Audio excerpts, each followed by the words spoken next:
When you think about businesses that are selling through the roof, sure, you think about a great product, a cool brand, and brilliant marketing. But an often overlooked secret is actually the businesses behind the business, making selling simple. For millions of businesses, that business is Shopify. Nobody does selling better than Shopify. They're the home of the #1 checkout on the planet and the not-so-secret Shop Pay that boosts conversions up to 50%, meaning way less carts going abandoned and way more sales happening. So if you're into growing your business, your commerce platform better be ready to sell wherever your customers are scrolling or strolling, on the web, in your store, in their feed, and everywhere in between. Businesses that sell more sell on Shopify. Upgrade your business and get the same checkout Allbirds and Skims use. Sign up for your $1 per month trial period at shopify.com/crimes, all lowercase. Go to shopify.com/crimes to upgrade your selling today. Shopify.com/crimes. It's true that some things change as we get older. But if you're a woman over 40 and you're dealing with insomnia, brain fog, moodiness, and weight gain, you don't have to accept it as just another part of aging. And with MIDI Health, you can get help and stop pushing through it alone. The experts at MIDI understand that all these symptoms can be connected to the hormonal changes that happen around menopause, and MIDI can help you feel more like yourself again. Many healthcare providers aren't trained to treat or even recognize menopause symptoms. MIDI clinicians are menopause experts. They're dedicated to providing safe, effective, FDA-approved solutions for dozens of hormonal symptoms, not just hot flashes. Most importantly, they're covered by insurance. 91% of MIDI patients get relief from symptoms within just 2 months. You deserve to feel great. Book your virtual visit today at joinmidi.com. That's joinmidi.com.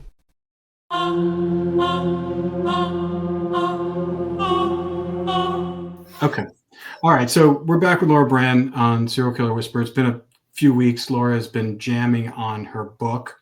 And that should be hopefully coming out within the year, I guess. Yeah. Is that what they say? The release date? Yeah. I have to hand it in on May 1st. So shortly after that, probably. Yeah. Well, that's good. It's all good. I've been like revamping the whole thing. So it'll be, yeah. So how is it going? How's the whole process going? I mean, are you reliving a lot of these moments? Yeah. Oh, yeah. Oh, yeah. Listening back to all the interviews and reliving, from the first interview with him. And then, all of his details of the homicides over again, it feels like. Yeah. Because the book for anybody who has been listening, it's about, it's your whole journey with Lawrence Bittaker. Because he was basically your first. Yeah. And we were just talking off, the podcast about how he was surprised why anybody would want to hear about him. To tell me a little bit about what that conversation was like. Yeah. Well, I had just called a witness who I've been trying to get on to the podcast, and he was one of the teenagers that hung out with Whitaker and Norris, and he has some crazy stories. And I had said to him, I go, "Will you come on?" He said, "Of course." But I don't understand why people would want to hear these stories. And I was like, there's actually, a huge following who's very interested in, all the witness testimony with Bittaker. Specifically, we've had on Dina and Tina and Kristen, who was a survivor. We've had on, friends of Lynette and even Norris's cousin. And, there's a mass appeal who want to hear these stories from these voices who have never really spoken about the case. And specifically in the book too, I had to track down over 250 witnesses on the case and re-interview them, 40 years later after everything has occurred. And especially, the teenagers back then when they're being interviewed by law enforcement, I mean, they were scared. They didn't want to talk. They didn't want to, have to go into a trial and, get on the stand and testify. So a lot of them didn't even tell, investigators their real story of what happened with Bittaker and Norris too. What's that like? I mean, we've done it in our true crime documentaries, with victims' families and stuff like that many years after. But you're doing much more of a deep dive than what we get to do on these documentaries, because it's only a little slice. But you spend a lot of time with these people, especially when you're doing research for your book. What I mean, what's it like when you call someone out of the blue like that? I mean, I know we've had that experience, but like for you, it's a little bit different because it's like victims. It's crazy, and anything Yeah. associated with a serial killer, it just takes it up a notch. So, what is some of their responses, and Oh how do my you God. deal with?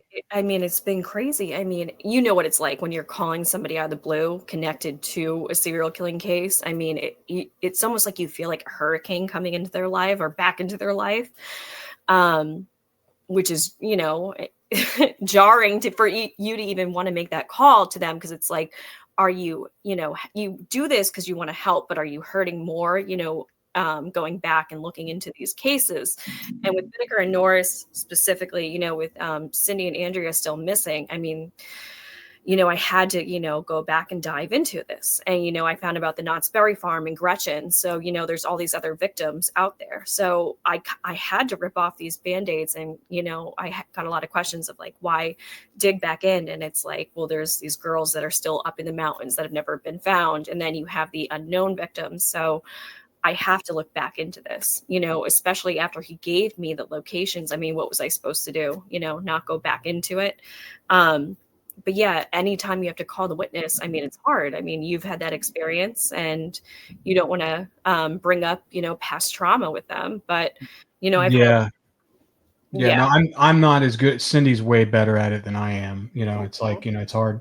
I mean, I've done it, but I don't like doing it. Cindy seems to have a natural knack. You seem to have a natural knack. Yeah, I think it's like female empathy that just is much stronger. Mhm. To me, it's like it's hard to articulate, Right. that when you're trying to get them to reveal stuff to you so you can learn and kind of find out what they were going through and all that stuff. But the other question I had for you about you working on this book and really doing, I mean, because you've been, that's why you haven't been on the podcast, because you've been racing to get all this information done because you have a deadline. Yeah. But what have you learned by going over all this information again and kind of putting it together in a cohesive fashion with a narrative that, have you learned anything new by going over your work? Yeah. I mean, I think there's revelations anytime you're going over, the notes or listening back to the interviews with Bittaker. Um, even the witnesses too, when I'm going over the notes or listening back. I think one of the biggest revelations I've told you and Cindy about is when I talked to Bittaker's first girlfriend, the one he always talks about with the rejection. And he had brought her up to San Gabriel Mountain, which he never revealed to me that he actually brought her Hmm. up there on dates. And I mean, that's telling in of itself. I mean, he's bringing, his first girlfriend the same place where he later brings the victims, of these crimes. And, when I did the profile with Alan Pass, he said these crimes with Bittaker was, the majority of it was the anger at his mother and this first girlfriend he had too.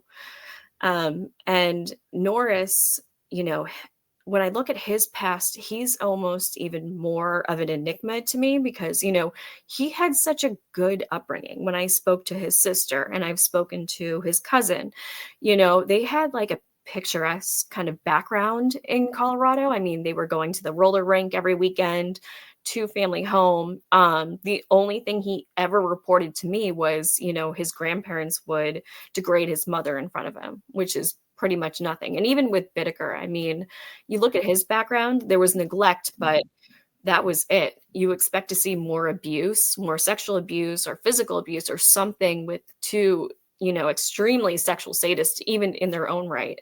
And Hmm. nothing, looking back at both of them. That's crazy. It's really Mhm. nuts. Now, and then you have to relive it over and over again, just Yeah. by your own words and your own research. Yeah. Do you feel like I mean, when you're going over your research, you're like, I got it all? Or are you like, I wish I got it, there's always that second guessing, like, There's I wish I always would that. have had more of this. Yeah. Yeah. I'm sure you feel that way with Ridgeway when you were like working very closely with him. I mean, there's always that you look back at your notes and you're like, oh, I wish I had just hit harder with that question, or I wish I had pushed more. Oh my God, I should have asked that. Looking back, you always had that. Yeah, I mean, most of the time when you're talking, for me, when I first started talking to these serial killers, it was like, I was just, sometimes you get a little tunnel vision because because you're actually, they're responding to you.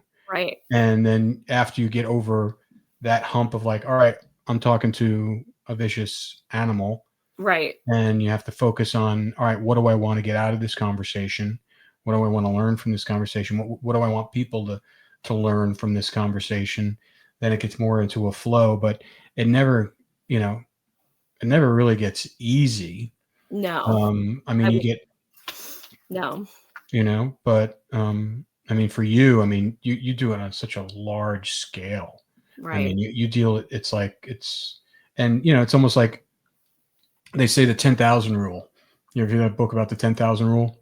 No. Where if you do anything for more than 10,000 hours, you become an expert, Yeah. Well, I'm no waiting. matter what it is, whether it's swinging a golf club, talking to serial killers. Right. I mean, and I think that your muscle memory for serial killers is at the pro level, Yeah. and so it's a unique talent to have, but it's not like you were born with it. It just, you earned it. Yeah. Yeah. And, each one is so different too. Each one is really a new experience. When you sit down with them, every single one is so uniquely different in their own way. Mm-hmm. Even if they're typed the same way, I mean, and they have the same methodology or maybe the same victimology. I mean, you sit down with one, each one is a different experience. Which, I mean, you saw David Carpenter when you sat down with him with me, and Yeah. you look at him and then you look at serial killer X versus Yeah. Ford. I mean, they're also uniquely different in their own right. Yeah. I mean, to me, when I saw David Carpenter, I felt like I was talking to a homeless guy. It's like when you talk to a homeless guy in script, because it's like Right. his conversations are just kind of like a zigzag, kind Hmm. of all over the place. And then, when we talk to what's his Ford is, he's pretty articulate Yeah. and thoughtful. And, obviously he was the only one of the few serial killers who actually turned himself in. Right. And so obviously there's a lot of internal stuff going on there where he has regret and remorse, and then you have serial killer X, which is just, he's shot out of a cannon. He's like, Right. he's loud and proud. He has no remorse. He enjoys the insanity of his insanity. He really does. He Yeah. really relishes it. And part of me, thinks a little bit of it's a little bravado and it's a little bit of an act. But I Yeah. think I wouldn't want to test that. No, I wouldn't You either. know, I you know? really do believe if he got back out, he would be right back at it. Yeah, He really yeah. would. Have you heard from him lately? Yeah, actually. Actually, he might even call if what time is it? He usually calls very late. Well, it's 8:25 here on the West Coast. Mhm. But we also, I mean, you're waiting for that call from that Other the kid or who was a kid at the Scott Yeah. Motel. But so we never really got a chance to finish some of the other traits. Right. So why don't we talk a little bit, give you an opportunity to kind of talk about the traits of silicate. I don't even know where we left off. It's been like a I know few it's weeks. been a while. So Yeah, let me get my notes. I So mean, unless you have something else you want to talk about because it's been I so much. Is there some anything updates like from? I actually just got an update earlier today. I don't even know if I'm supposed to say it, but I guess we'll break it here. Um, Another victim of Ings and Lake has been identified. Really? Yeah, In addition to the one that was a few months ago correct. in the Correct. same area? Yes. This is some of the bones that were recovered that they're testing. Wow. Yes. So it's the mother, the neighbor, Brenda O'Connor. She's been identified with some of the remains. So she is now the second. Which neighbor was that from the murder house? Yeah. Yeah. Where We went to.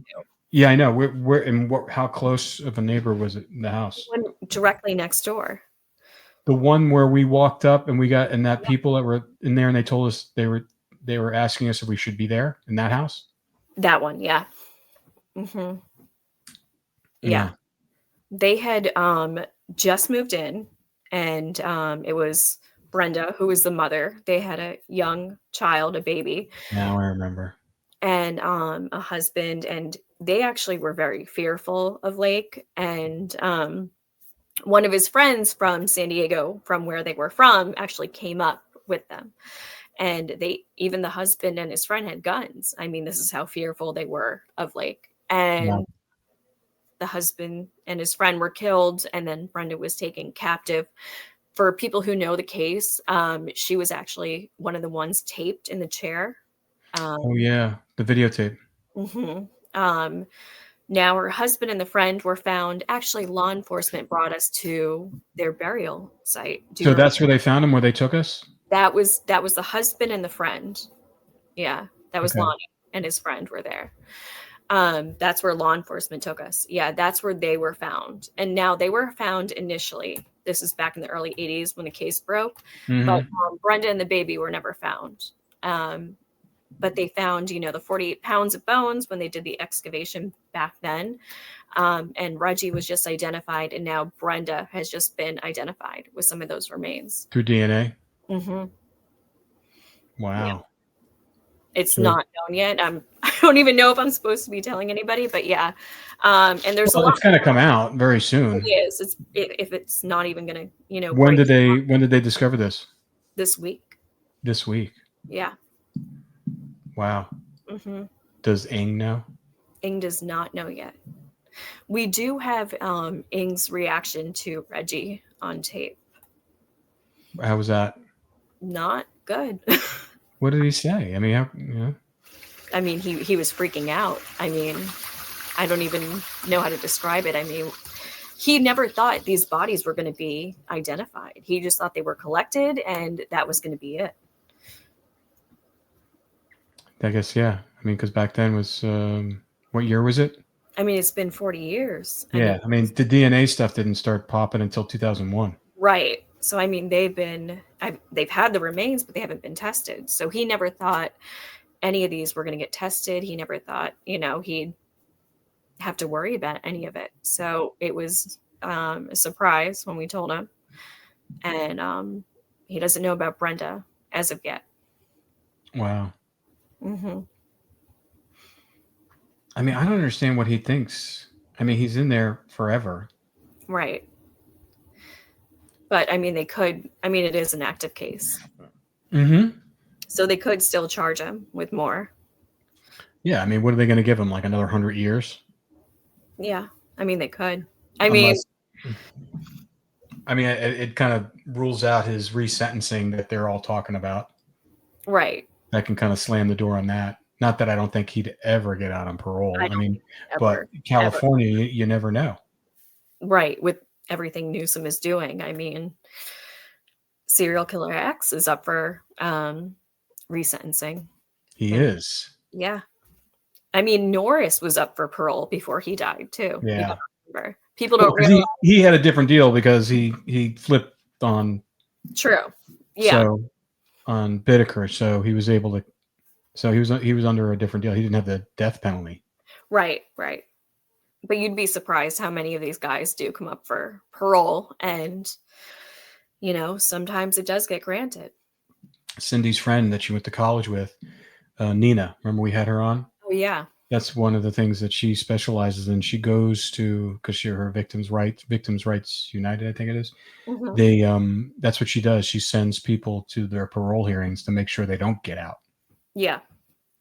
Because a lot of times these parole hearings, they're just, if you don't know about them, they're just happening behind closed doors. Yeah. And sometimes, I think they notify some of the family members, but a lot of the family members don't go. Right. So she represents both them, the family members, and making sure these heinous criminals don't get out ever. Right. And I think that's, a lot of times these people, they slip through the cracks through the system. They do. And I know for when Norris was up for parole, I mean, they did not notify the victims' families. So no one showed up. Wow. I mean, how is a family supposed to know unless they're keeping up with it? But, Exactly. if there's nobody there to speak out on the victims' behalfs because no one was notified, I mean, I thought they had to notify them. I guess it depends on state. I thought in California they had to. But I don't know. I have to check on that. I don't know. Well, a lot of the family members were out of state as well. I don't know if it has to be within the state. I don't know. Every state is so different with that kind of stuff. So with back to Ing and finding these news bones and identifying, what was the victim's name again? Oh, Brenda. So that means they probably are going to just waiting for DNA to identify more. Yeah. From that batch of bones. And were those the ones that were found near the house? Correct. Yeah. In the first excavation? Yeah. And he even said, Ing told you that there's more. They didn't get it all. Oh, yeah. There's another section of that area where that garage is. Correct. Next to the house. Mm-hmm. I mean, well, you were there. You saw how massive the land was. And I mean, it was a body farm. Yeah. Yeah. Yeah. Mm-hmm. Out of control. So how did you hear the news? Did Rob tell you? Yeah. I can't say who told. I'm sure. Yeah, I know. Probably he's got his there. Yeah. They had asked about how our investigation is going with Ing and some other people on the case. And we've been keeping them updated with what we're doing. But there's a lot more victims about to be identified. Has he given you any more information, or is it just kind of you're still kind of working him? Still working him. Working him. Anything that kind of seeps through the cracks as... Well, he's been in a lot of trouble lately because of the assault. I don't know if we spoke about that. I don't think we have. What happened? So he had apparently, I don't know. I mean, there's different versions of the story, but I know there was an issue last time we spoke that we thought. I mean, we didn't put on the podcast, but I remember we were talking about it, and you heard something through the grapevine, through your sources, that they were pulling him out. Yeah. So he went to the hole for assault on a female correctional officer. Oh, wow. Yeah. So how long was he in the hole for? A couple of weeks he was in there for. So you had no contact with him while he was in there? He did call while he was in there, and he called Rob as well. But he, according to him, his version of the story is he just tapped her on the shoulder. Still. Yeah. That's the. But the other inmates had told me, you can't go behind a correctional officer. That's completely against the rules for obvious reasons. And he had went up behind this female CO, and now his version is he just tapped her on the shoulder, but you're not supposed to touch him at all. Exactly. And I don't know if there's I heard there was going to be charges filed, like criminal charges of the assault, but I haven't heard anything since. He said it was going to be dropped, but who knows what's happening with that. Yeah. And then how is he faring amongst being in general pop, or is he still in the medical area? No, he's back in the general population. He's doing pretty well. Nobody has really recognized him yet, though. There's only been like few people who are like, he looks familiar, but nobody has put the pieces together, or at least the inmates have not connected the dots of who he is. They do keep a lot of death row, at least in Vacaville, kind of together. They have a death row support group, which they actually call Serial Killers Anonymous is the nickname for the group. Get out. There's a friggin' show right there. And it's the inmates who came up with the name. Yeah, Serial Killers Anonymous. SKA. Mm-hmm. Yeah. How bizarre is that? It's crazy. Yeah. Well, it's kind of like you are their Serial Killers Anonymous. They're the ones talking to you. The only thing you're not doing is in a group. Well, actually, I do. I have tapes, and Rob's been on the line before. They've called from all of the different prisons, and I Oh, put they have? At the together. same time? Yeah, I have multiple tapes of it, and I'll tell Rob, I'm like, I'm running a serial killer hotline because it's like they all get on the phone line and start talking. I do have them all recorded. Um, So they have like so there'll be multiple ones on there, yeah, and they're like exchanging and talking with each other as well yeah, as you? yeah. Oh, we gotta hear some of that. Oh, it's pretty wild. Yeah. Yeah, I think we gotta do, an episode of that. Oh, we should actually. Yeah. Rob calls it the serial killer party line. Hmm. That's crazy. It's really crazy. Yeah, What are it's s all of them.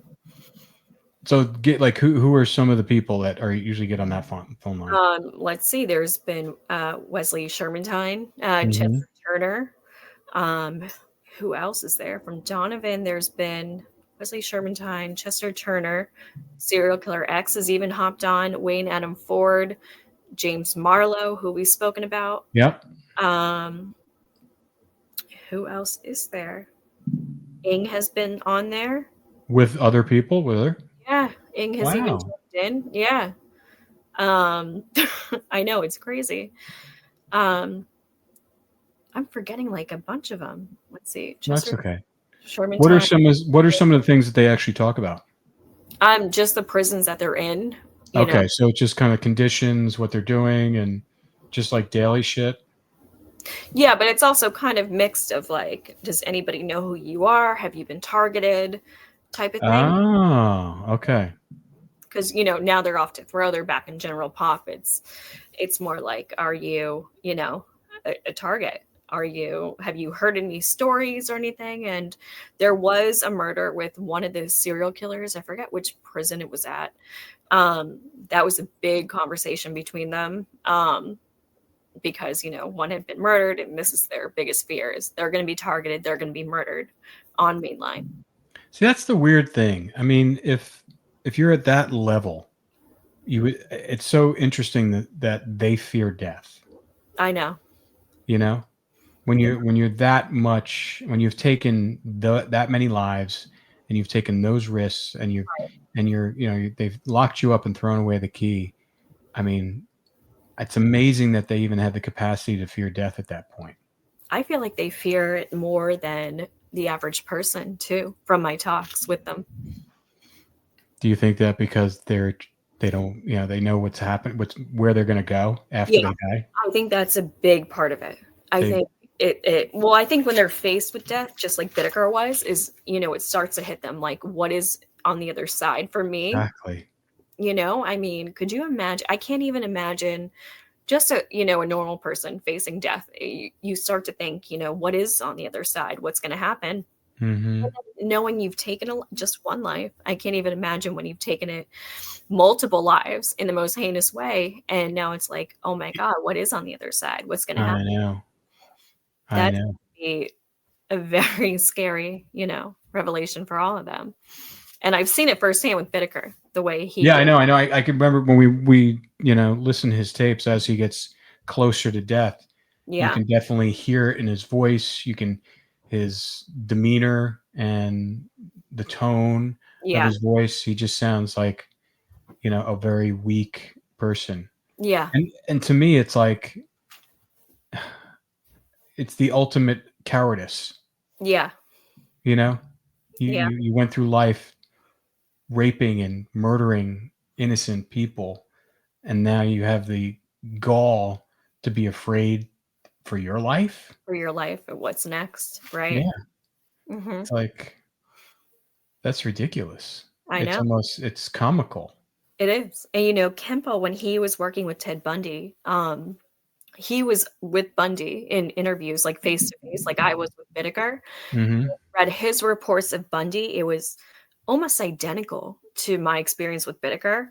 And he said the same thing. It was that same, like, how do you describe it? I mean, it was that realization is hitting, and you start to see it, you start to hear it in their tone, in the way they're speaking, and you just see this change and this fear come over them.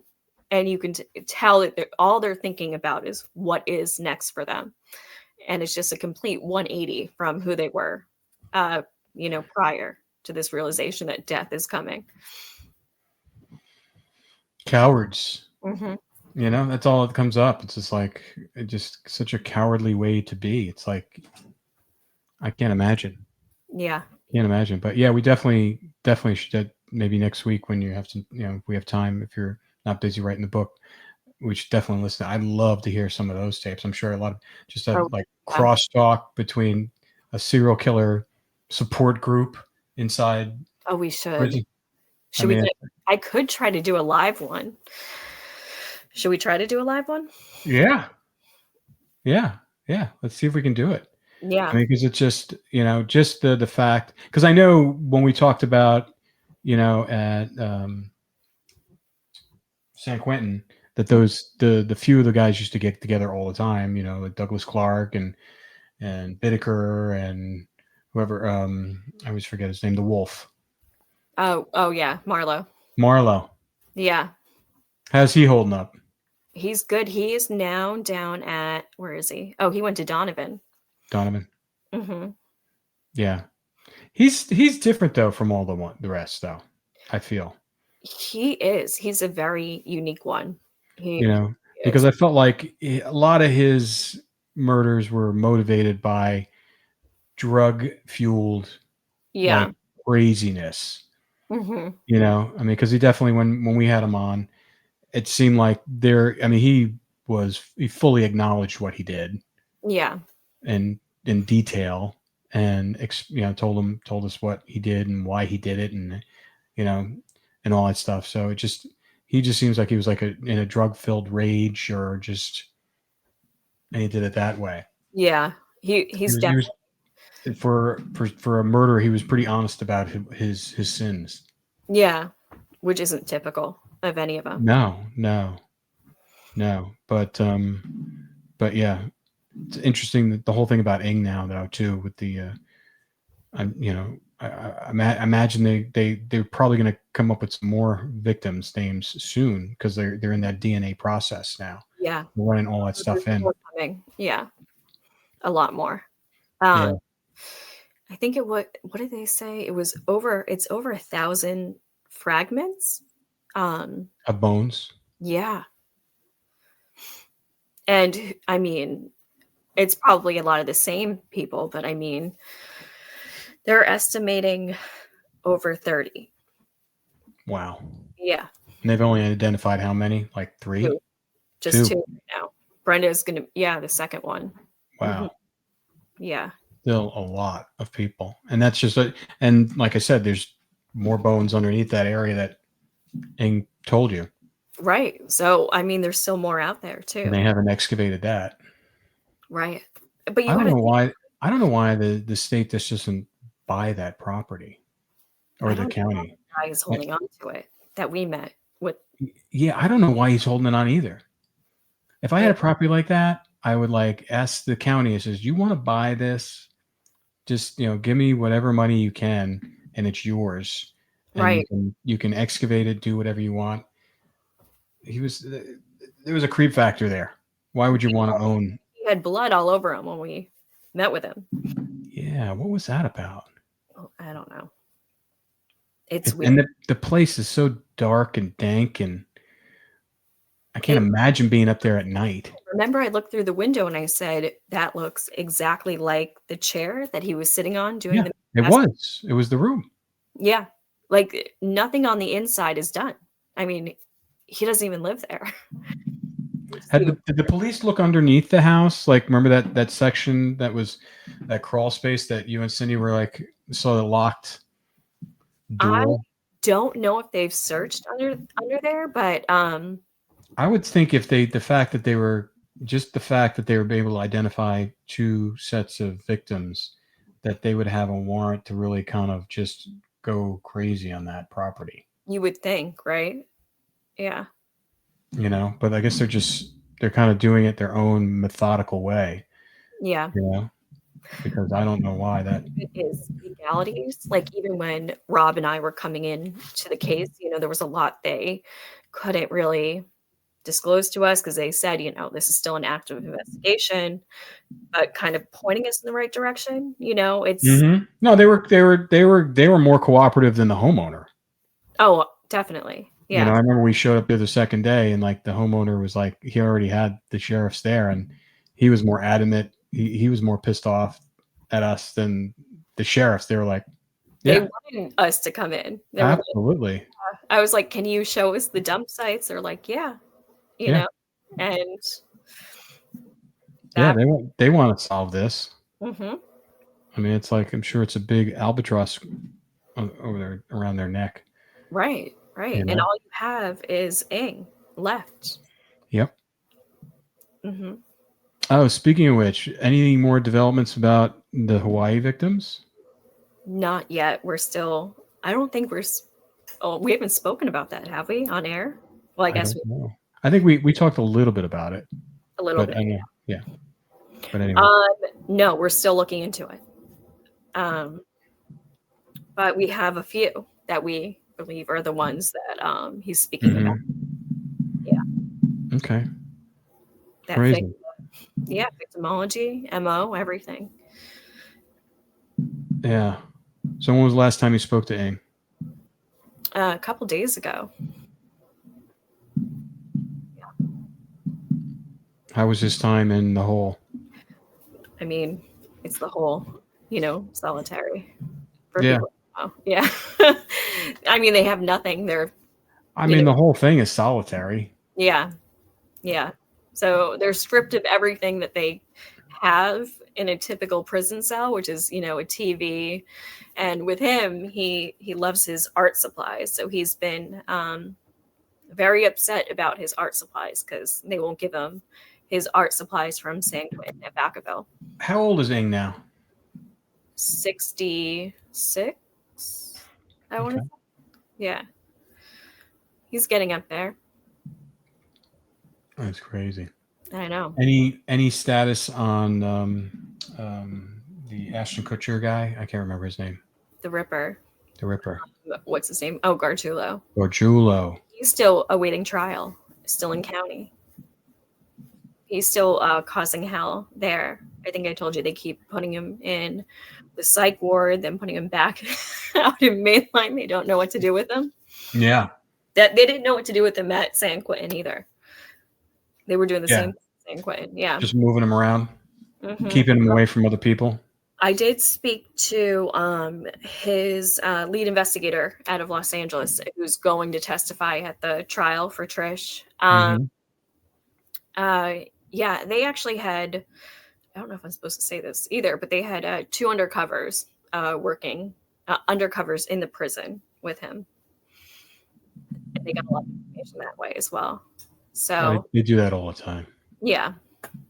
And then I handed over all the information that I got from my informants on death row that he was disclosing. Okay, good. Which is crazy. I mean, he's, confessing to the two undercover informants and then my informants on death row and saying, he has, 9 bodies still that haven't been acquired. Now, he said this same information to the 2 undercovers and then my informants too. Because when we compared notes, we're like, okay, it's the same number, same placement of where he's saying to the 2 informants plus my informants. Everything lined up. Everything matches up. Everything matches up. And it's just crazy. He's still out there saying, I'm innocent on his soapbox, trying to say he's innocent. And they have even recorded, on tape. Yeah.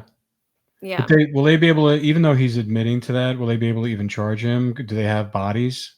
No, that's the problem. Yeah, that's the the problem. Yeah. There's no bodies. Mm-hmm. Because he's not giving specific names of people, is he? No. Yeah. No. Just locations. Right. Exactly. Locations and stuff like that. So if they don't find anything, they really can't charge him with that, even though he's saying, Exactly. And this is how so many serial killers, when you look back into the cases and how a lot of them, you'll hear like, okay, they were only charged with, like Ing is only charged with 11. Bittaker was 5, but then you look at, the police discovery, they have the Knott's Berry, they have Gretchen, they have another, a slew of other girls, listed in the discovery, but he's only charged with 5. And it's because, if they don't have the bodies, a lot of DAs are scared to, charge somebody without having the body. It really they want slam dunks. Yeah, exactly. I don't know how many times that, the prosecutor's office, they want the path of least resistance for the prosecution. They don't want to do any work. They want to, I understand that, because it costs a lot of money, these trials, and a lot of time. And you don't want to walk out with an egg in your face when you have, especially someone like so dangerous like that. You want to make sure that this person is never going to get out. Exactly. I was just reading about, I think it was Robert Pickman. I don't know if anybody's familiar with his case. He was up in Canada, but he was the pig farmer. And he murdered, for years and years. And they found the bodies, like, on his property. And I was reading, I was surprised. I didn't know this. They only charged him with, I forgot the exact number, but it was very low. I think it was something like 2 or 3 or something like that. Mm-hmm. Even with the bodies found there. But that happens. It happens more than people realize, is if they only have, so much evidence to say, okay, well, we know he murdered this one, even with the bodies, sometimes they'll only go for the slam dunks, like you're saying. Yeah. And I don't know. I don't know anything about Canadian law, but something tells me it's a lot, not as stringent as us. Yeah. Yeah. So, I don't even know if they don't have the death penalty up there. I don't think. No, that was actually one of the reasons it took so long to get Ing actually back to America. Because they didn't want to give him up because they knew the death penalty was here. Yeah. I just don't understand it. I don't understand why, when you know that you have somebody like that. I'm not a big fan of death penalty after doing a bunch of documentaries on wrongful convictions, because they make a lot of mistakes. Yeah. But at the same point, when you have someone like that you absolutely 100% know. No, yeah. And that they're completely irredeemable. Right. There's nothing else you can do. Just like you said, the serial killer X, he would do it exactly the same way as soon as he got out. Yeah. They'd figure out a way to do it. Same. He would, know. Mm-hmm. And he would probably do it in a way where he wouldn't get caught either this time. Exactly. Yeah. They would learn from their mistakes. Even if somebody was watching them, they're just too smart and cunning. Right. And what's even scarier is you look at, Bittaker and Norris, and you look at serial killer X. They were caught because they told somebody.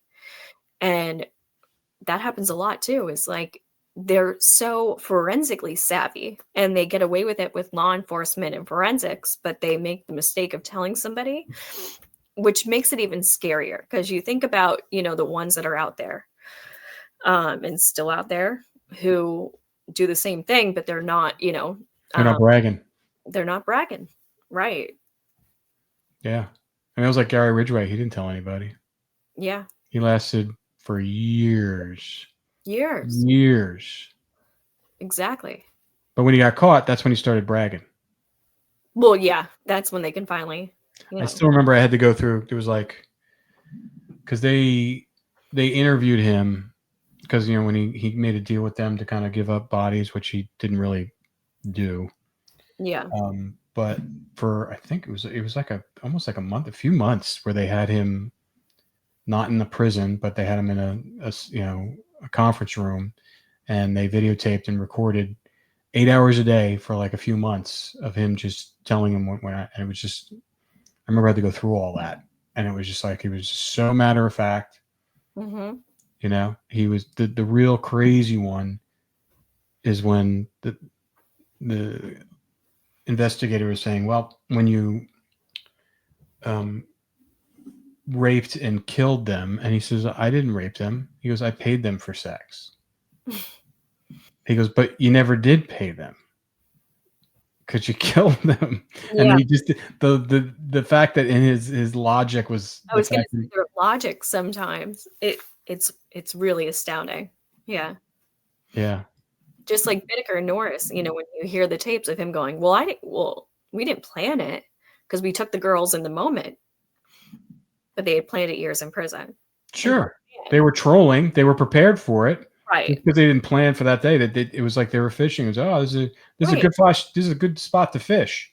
Exactly. We got our murder van. We got everything going. We got all our, everything we need. Right. Yeah, but we didn't plan it. Yeah, no, you plan it every day. You're prepared every day to do it. Right. Bizarro. It's amazing how the mind can really adapt to craziness like that. Mm-hmm. I mean, I don't know. I mean, how did they sleep? I've asked that question before to them. Do they have nightmares? No. They don't have nightmares. I asked them all how they sleep at night, and every single one is reported like a baby. Nearly every single one. Well, I guess some of them are on medication, though, aren't they? Well, that is true. That is because they give them like horse tranquilizers at prison. Okay, well, yeah. But I'd be curious to see if they weren't on medication. If they're ones, do they all get that medication? They try to. I mean, they really try to shove drugs down. Yeah. Especially at night when they're only at the staff is about half the size of typical. Yeah. They do try to give them a ton of sleeping meds.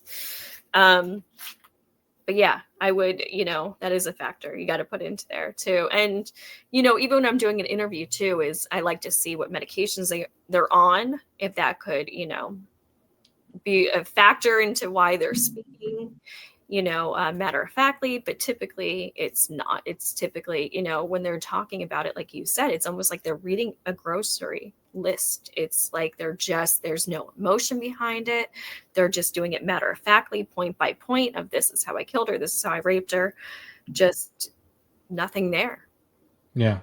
Have you ever had one that just breaks down in guilt?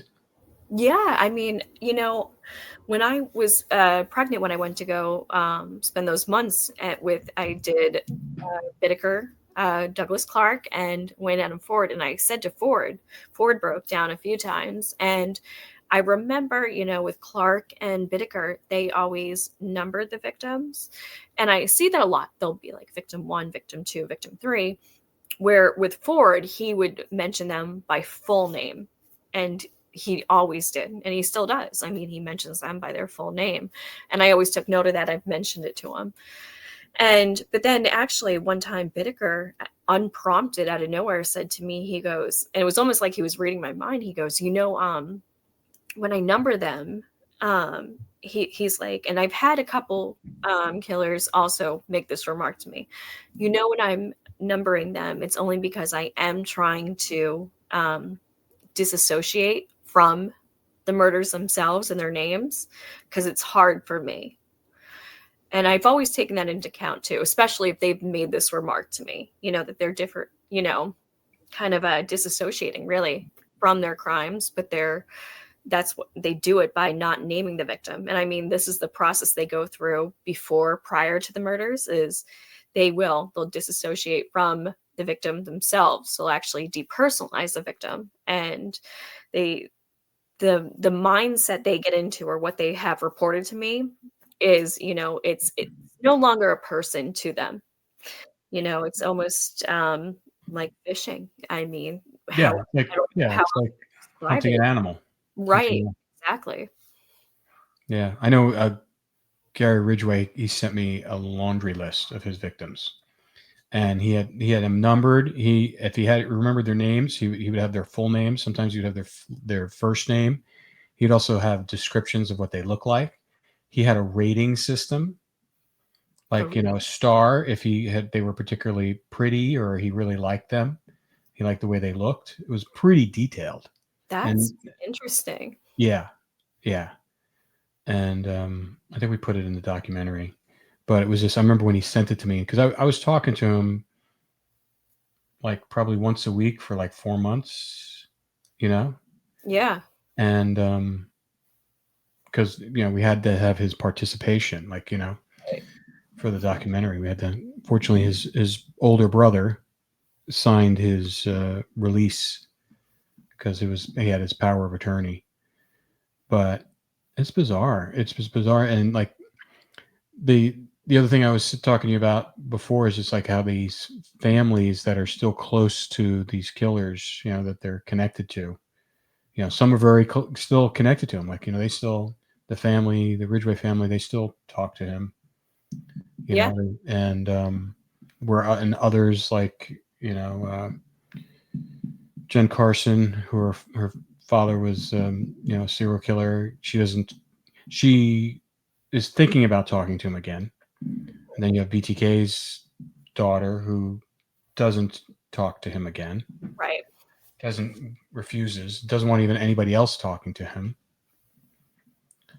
So it's bizarre. It's bizarre. It's so hard to wrap your head around as far as just as a normal average person. It's like, where you don't even want to hurt an animal, and let alone this stuff happening. I know. It's really wild. I mean, when you really even think about, like, if I think about that all the time, I try to get into their headspace, especially when I'm doing the book, and I look at my cat and I'm like trying to just imagine hurting an animal. Yeah. And it's just so unfathomable. It's just like, how could, to get to that to a human? I mean, how? Yeah. It's wild. Yeah. I mean, have you ever talked to either law enforcement or military that have been in combat that have, because I have friends that, were in Afghanistan and Iraq, and one of in particular friend of mine was a sniper. yeah. And that was his job, was to, he was a Marine Scout sniper, and, his job every day was to pick out targets and eliminate. And some of them, he said, were, kids who were setting up IEDs, and he'd have to take them out. They were like 10, 12 years old. And it's like, he's a mess. Oh yeah. He's a mess. He's never, and because, he's still, I mean, he's been married like 6 times. He's got like kids from 6 different women. I mean, and he's the nicest person. He's the most thoughtful. He's just mentally a mess. So I think when you see like that, that's what happens to the brain when you're normal, when you're doing like that. And then you have the serial killer side, which is they can sleep at night. Right. And they're not really thinking about it unless they're worried about it. Right. No, I've told him, because he still hasn't. And that was like, that's the thing where we, I was trying to encourage him to go do the Ibogaine thing to kind of really get over that. Yeah. Because that's such a huge method that a lot of, The soldiers are using now to kind of because they can't get over that tape loop that's in their head. Yeah. Of the killings, because to me that's a normal reaction. Yeah. You have to be really super powerfully centered to be able to get through that and not carry it around with you, and be able to function.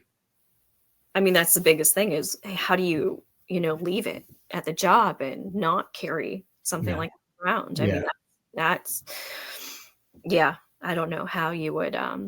To me, that's normal. That's a normal reaction. It's a body's normal reaction to taking a life. To have that. Granted, they're doing it justly. I mean, that's their job, and if they didn't do it, then they would probably be killed because they're trying to kill them. But at the same point, you still got to be pretty powerful mentally.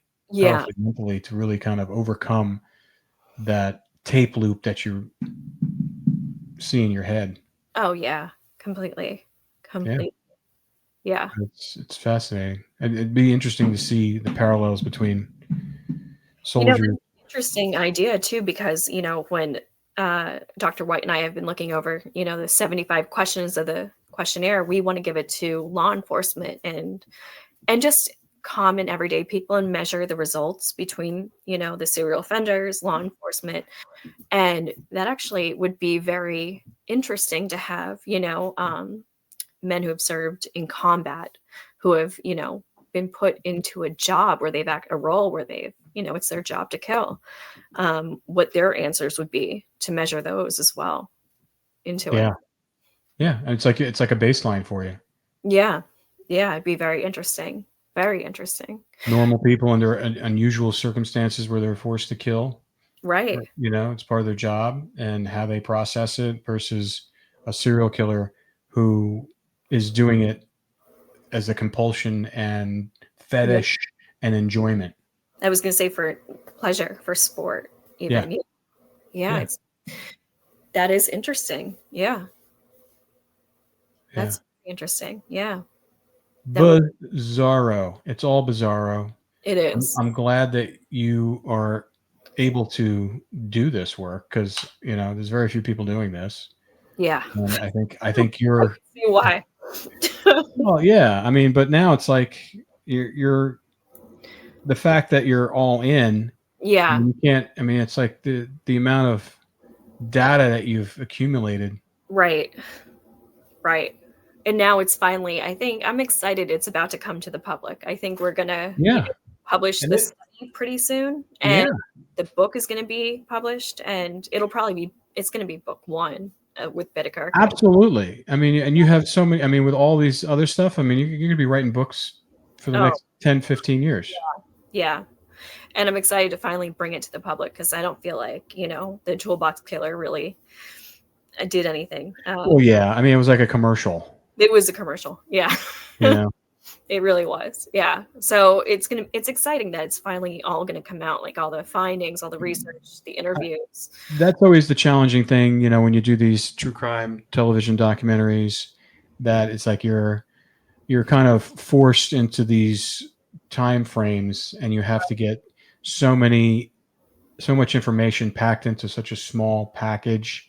And there's always so much that's left on the cutting room floor sometimes you get it right, and sometimes you're fighting notes from multiple layers of people to get it approved. And sometimes to me, I always say to myself, it's like, my rough cut is my first shot to get my vision in. Right. I get my first rough cut, make it a little long, and then that's the story I wanted to tell. And if they want to change it via notes and whatever it was, but we're pretty successful at getting them to not diminish the message that we're trying to say. Yeah. But a lot of times people are they're going for the ratings, they're going for the quick clicks. They just want to grab you. That's why it's really interesting that the only ones that you see, they keep on rehashing the Charles Manson and then the Ted Bundys and the BTKs, when, I mean, there are so many other heinous people out there. I know. that have done way worse, and that are, and that they go, well, we need something. Never get told. And exactly. Because so many people message me, they're like, are you following this story or that story? All the ones that are big on TikTok or or whatever. And I've told people, I'm like, don't even ask me about those cases, because I don't typically follow them, because after I did the Bittaker and Norris case, nobody knew who they were. Absolutely nobody even heard of the case. And I didn't know about it. Nobody's heard about it, and so after I kind of brought, light to Cindy and Andrew, who are still up in the San Gabriel Mountains, I was like, from now on, I'm just going to focus on cases that haven't been brought to light. Yeah. So if I can focus on cases that I feel like I need to focus on cases that need light, not that everybody's following. So that's kind of, we get that too, just for some of the cold cases. I mean, it's like, we get a lot of, and we're thankful that we get a lot of cases that haven't been given a lot of attention, that are that are just heartbreaking, and that they're out there, and there's obvious, the people are still out there, the people that are doing it, and they're guilty, but they've slipped through the law. They slip through because bad police work sometimes, prosecutors who don't want to file charges because they don't have enough evidence. Right. And, we're dealing with right now with a couple things, a couple cases that we're following. The Molly and Colt case out of Oklahoma. We have 2 cases in Oklahoma right now that are unsolved still. I mean, one we've been working for almost 8 years. And then another one we just kind of started looking into, the Noah Presco case, which and now we're really kind of diving deep into it. Yeah. But it's still, I mean, we don't know if it's going to, police haven't really they didn't do their job. Yeah. And it's not like they're still kind of trying to fit it into a category of possible hit and run. So it's strange. I know it's hard because you're, putting everything into it and you don't know what's going to happen. Yeah. And you only can do so much, all you can do is kind of keep it in the limelight and keep, hopefully the social media pressure and stuff like that will help continue it and make sure it continues to have an audience. Like all these cases, people, they have some of them follow them for the right reasons. Some of them follow it because they want to discuss it and debate it online. Yep. Those are always crazy. Mm-hmm. But there is a case I might be bringing to you and Cindy and the podcast, possibly. I'll see. I'm still kind of looking into it right now. Okay. It might be an innocent case, which I've never done before. This is a brand new experience for me. But you and Cindy have gotten. We've gotten people out of prison. Yeah. Right. I mean, they were on death row, weren't they too? None of them are on death row, but there are the program that we followed at Georgetown. They have, I think, gotten people's, at least stay of execution or a retrial. Yeah. I mean, when we did that with Georgetown in 2018, it was the first class that they did that we followed with undergraduate students, basically re-examining murder cases. Yeah. And they have an incredible record now. I mean, they're still, it's like they do. I just saw they did a graduation of someday. I think they may have gotten someone else out. Oh, wow. But the work that Cindy's classmates from high school started at Georgetown, and it's like every year there's a new group of students. They do it once a year, like every January semester. Oh, wow. And they're very successful at it. So if you have something, I might reach out to them. I'm still looking into it, but it's the first one in 11 years that I've been, in the prison. Someone you've been talking to that you think is innocent? Yeah, well, the serial killers brought this one to me. Usually they meet other serial killers, but they were like, no, this guy is innocent. And I was like, well, this is a first in 11 years. Never have ever had a guy brought to me that they believe is innocent. And I've been doing a lot of digging into the case, and it's very compelling. So, I still have a lot to look into, but I might bring it to you guys and might bring it to the podcast. Yeah. Sounds good. Mm-hmm. All right, Laura, thank you so much. Let's work on the Serial Killers Anonymous episode. Let's see if we can make that work. And if you can't get them all together, we can just kind of listen to some recordings.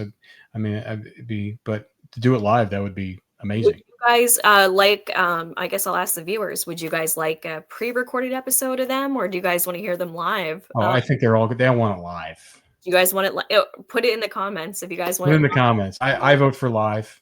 Okay. Yeah. Let us know, and if you guys want it live, we'll make it happen. Yeah. Yeah. All right, Laura. All right. Great seeing you again. You too. I'll see you guys next week. And yes, definitely.